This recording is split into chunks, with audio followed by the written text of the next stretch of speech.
everybody? Welcome back to Break the Tackle. I am Austin, the PEF Peffer, and we are here for another edition of the PEF 10.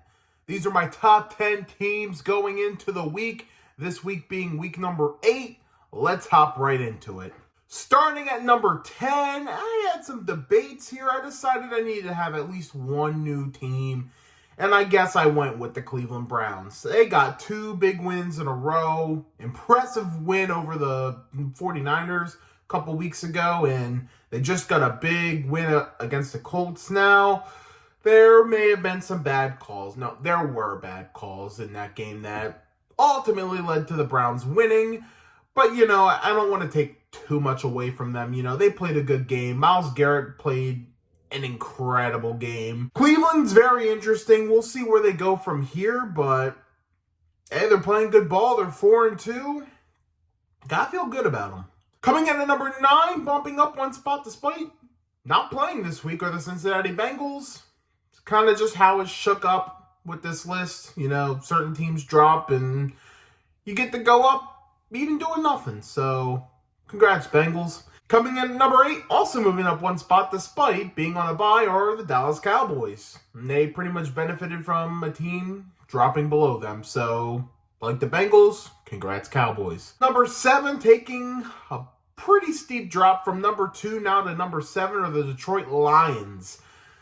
I almost dropped them all the way to 10, but I thought, you know what? I don't want to overreact too much because I think the team they played is that good. But it's definitely a rough loss. Definitely lowers the confidence. But some teams need that kind of loss. And maybe that's the kind of loss the Lions needed to make them even better. So, Lions at number 7. Coming in at number 6, also taking a 5-point drop. They were my number 1 team last week, even though I was kind of regretting it as soon as I put the video out.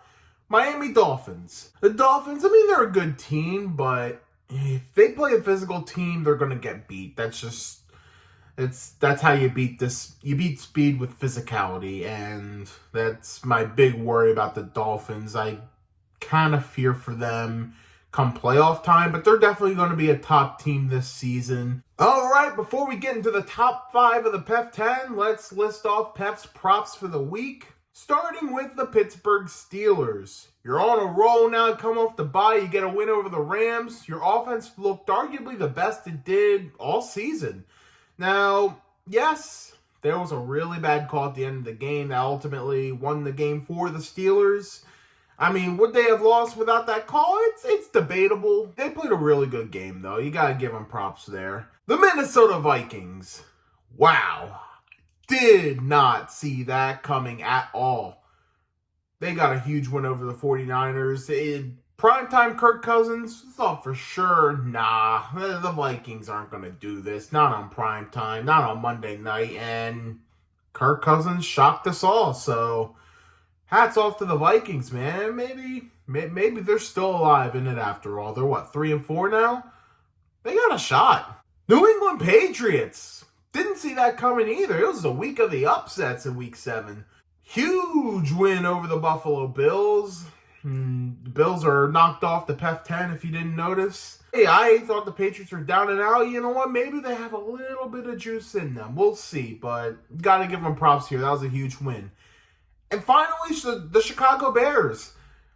Tyson Bagent, is that his name? He showed up. He got the Bears a win over the Raiders, and it's like their first home win since early last season, I think.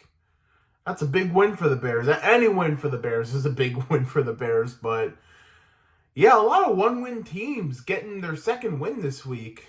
Patriots, Bears, who else? The Broncos. A lot of underdogs, a lot of upsets this week. So, those are my props for the week. All right, the top 5, who, in my opinion, are pretty much... there's a separation of the top 5 and then the bottom 5 of the PEF 10 in my eyes. Starting with number 5, where I have the San Francisco 49ers.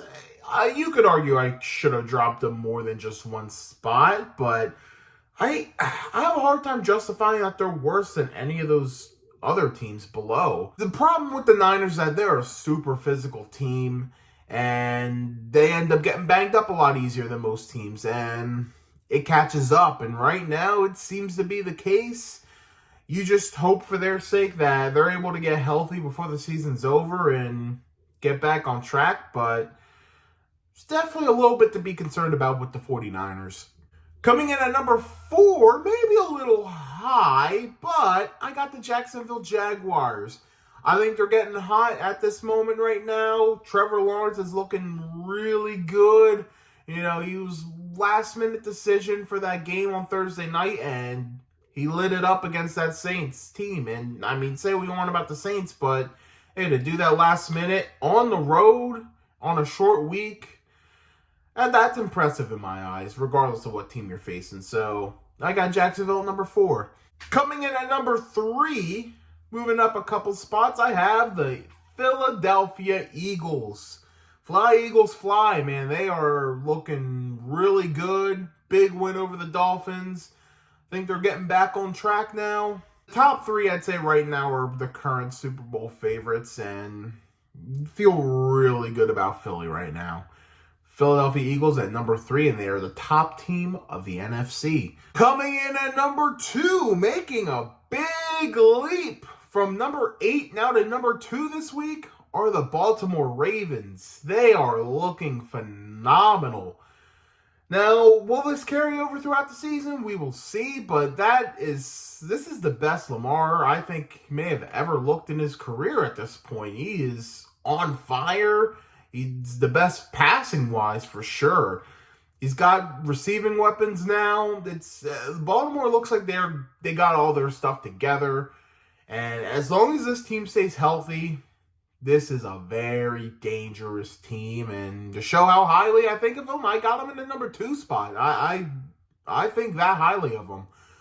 And I could arguably put them at number 1. But I'm going to go with the Kansas City Chiefs. Patrick Mahomes looked phenomenal against the Chargers. It's the Chargers, but still a divisional rival. The Kansas City Chiefs just traded for Mecole Hardman to bring him back onto the team. And you know what? Even though it might not seem like a huge addition, sometimes a little addition could go a long way. Kind of like Kadarius Toney last year for the Chiefs. Now they get Mecole Hardman back, and I think it might be big for the receiving room, and I just think Kansas City is back to being what we knew them as. So the Kansas City Chiefs are number 1 this week.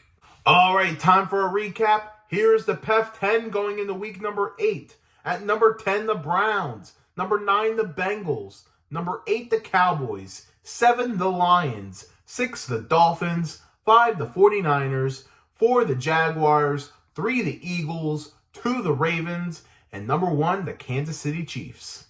Thank you guys so much for watching this video. Be sure to check out some of our other videos on Break the Tackle, subscribe to the YouTube page, follow us on Facebook, and follow the Instagram at break.the.tackle.